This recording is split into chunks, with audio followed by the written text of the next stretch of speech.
بسم اللہ الرحمن الرحیم۔ جھوٹ الخبائث یعنی برائیوں کی جڑ ہے، کیونکہ اس سے معاشرے میں بے شمار برائیاں جنم لیتی ہیں۔ رسول اللہ صلی اللہ علیہ وآلہ وسلم فرماتے ہیں کہ سچ کو لازم کر لو، کیونکہ سچائی نیکی کی طرف لے جاتی ہے اور نیکی جنت کا راستہ دکھاتی ہے۔ آدمی برابر سچ بولتا رہتا ہے اور سچ بولنے کی کوشش کرتا رہتا ہے، یہاں تک کہ وہ اللہ تعالیٰ کے نزدیک صدیق لکھ دیا جاتا ہے۔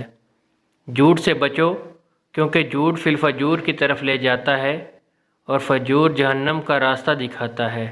آدمی جھوٹ بولتا رہتا ہے، جھوٹ بولنے کی کوشش کرتا رہتا ہے، یہاں تک کہ اسے اللہ کے نزدیک کذاب لکھ دیا جاتا ہے۔ فرمان نبوی صلی اللہ علیہ وآلہ وسلم ہے، جو شخص جھوٹ بولنا چھوڑ دے تو میں اس کے لیے ایک مکان کا ضامن ہوں جو اس کے جنت کے کنارے پر بنا دیا جائے گا۔ جس نے جھگڑا کرنا چھوڑ دیا وہ حق پر ہے، یعنی حق پر ہونے کے باوجود جھگڑا نہیں کرتا، اس کے لیے جنت کے وسط میں مکان بنا دیا جائے گا۔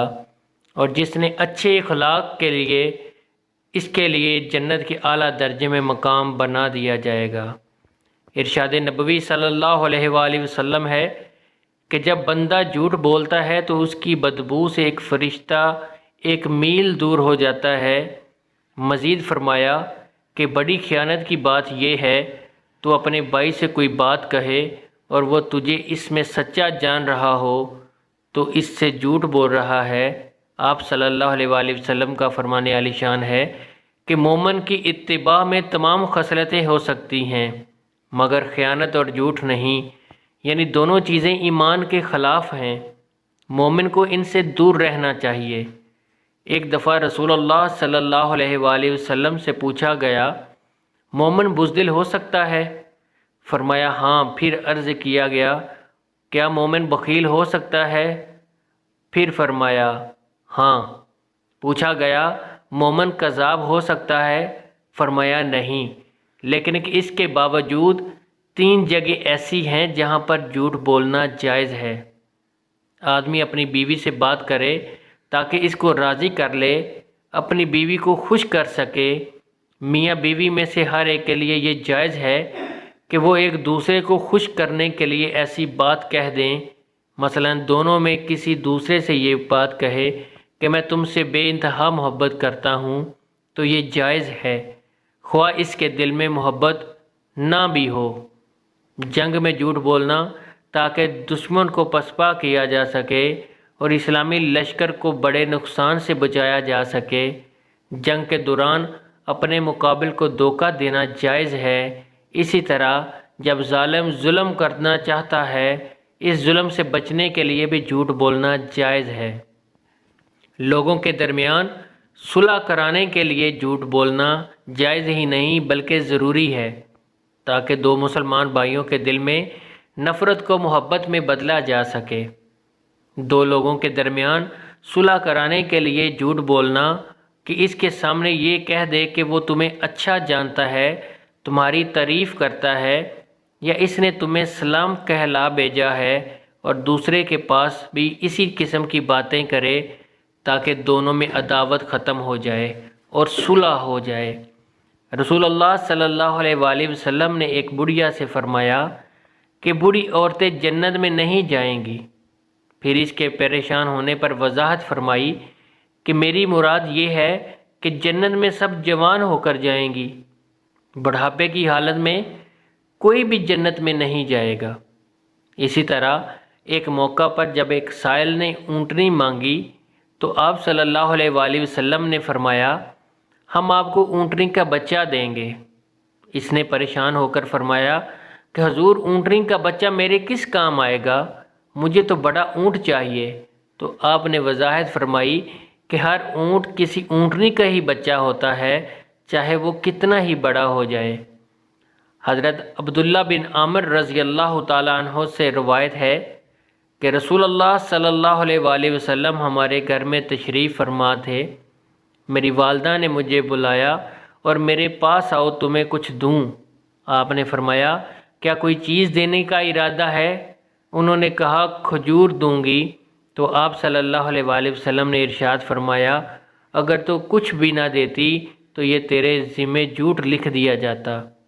حضرت عائشہ رضی اللہ تعالیٰ عنہ فرماتی ہیں کہ بعض لوگوں نے رسول اللہ صلی اللہ علیہ وآلہ وسلم سے کہنوں کے متعلق سوال کیا تو آپ صلی اللہ علیہ وآلہ وسلم نے فرمایا کہ وہ کون چیز ہے؟ لوگوں نے عرض کیا یا رسول اللہ صلی اللہ علیہ وآلہ وسلم، بعض اوقات وہ ایسی بات بتاتے ہیں جو درست ثابت ہوتی ہے۔ تو آپ صلی اللہ علیہ وآلہ وسلم نے فرمایا کہ وہ درست بات جنات کی طرف سے ہوتی ہے جسے وہ کاہن کے کان میں ڈال دیتے ہیں، جیسے ایک مرغ دوسرے مرغ کے کان میں آواز پہنچا دیتا ہے اور پھر کاہن اس میں سے 100 سے زیادہ جھوٹ ملا لیا کرتا ہے۔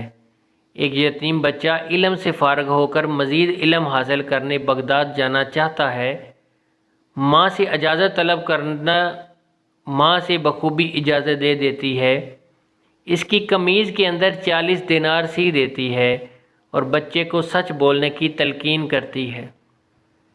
یہ بچہ قافلے کے ساتھ روانہ ہوتا ہے۔ قافلے کو ہمدان کے قریب ڈاکو گھیر لیتے ہیں۔ ایک ڈاکو اس سے پوچھتا ہے کہ تیرے پاس کیا ہے؟ بچہ کہتا ہے میرے پاس 40 دینار ہیں۔ ڈاکو اس کو مذاق سمجھ کر چلا جاتا ہے اور اپنے سردار کو اس بچے کے بارے میں بتاتا ہے تو سردار اس بچے کو بلا کر اس سے پوچھتا ہے، بچہ پھر سچ بولتا ہے۔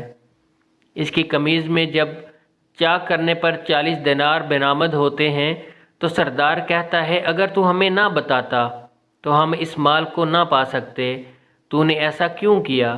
بچے نے کہا میری ماں نے مجھ سے نصیحت کی تھی کہ کبھی جھوٹ نہ بولنا۔ سردار نے یہ سنا تو اس کے دل پر چوٹ لگی اور زاروں قطار رونے لگا اور کہنے لگا بچے تو کتنا اچھا ہے کہ اپنی ماں سے کیا ہوا وعدہ پورا کر رہا ہے، اور ہم کتنے برے ہیں، اللہ سے کیا ہوا وعدہ پورا نہیں کر رہے اور مخلوق کو لوٹ رہے ہیں۔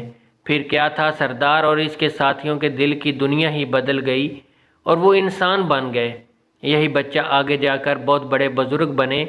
آج دنیا جنہیں شیخ عبد القادر جیلانی رحمۃ اللہ علیہ کے نام سے جانتی ہے۔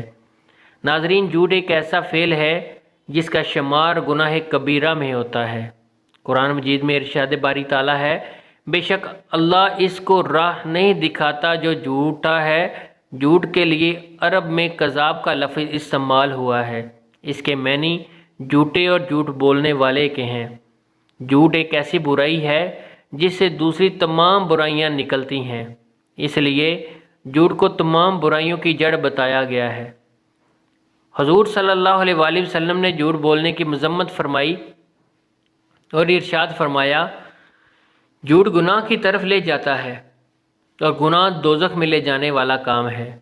حضور صلی اللہ علیہ وآلہ وسلم نے منافق کی ایک علامت یہ بھی بتائی کہ جب منافق گفتگو کرتا ہے تو جھوٹ بولتا ہے، اور منافق چونکہ دل میں کچھ اور زبان پر کچھ اور رکھتا ہے اس لیے وہ جھوٹا منافق قرار پائے گا۔ جھوٹ بول کر سودا بیچنا حرام ہے۔ اس میں ایک تو جھوٹ بولنے کا گناہ، دوسرے مسلمان کے ساتھ دھوکہ اور فریب کرنا۔ حضور صلی اللہ علیہ وآلہ وسلم کا ارشاد ہے، تاجر لوگ قیامت کے دن بدکار ہونے کی حالت میں اٹھائے جائیں گے سوائے اس شخص کے جو نیکی کا کام کرے، مثلا صدقہ و خیرات دیا کرے، سچ بولے۔ حضور صلی اللہ علیہ وآلہ وسلم نے ارشاد فرمایا، اللہ قیامت کے روز تجارت میں جھوٹی قسمیں کھانے والوں سے نہ گفتگو کرے گا، نہ ان کی توجہ فرمائے گا، نہ اسے پاک کر کے جنت میں داخل کرے گا، کیونکہ وہ شخص جھوٹی قسموں کے ذریعے اپنے مال و تجارت کو فروغ دینے والا ہوگا۔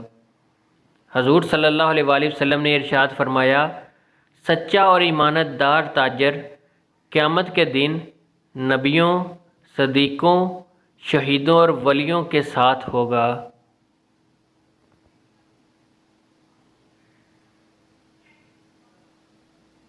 اگر آپ کو ہماری یہ آج کی ویڈیو اچھی لگی ہو تو ہمارے اس چینل کو ضرور سبسکرائب کریں اور ساتھ میں لگے ہوئے بیل آئیکن کو دبا دیں تاکہ ہمارے آنے والی تمام ویڈیو آپ تک بر وقت پہنچتی رہیں۔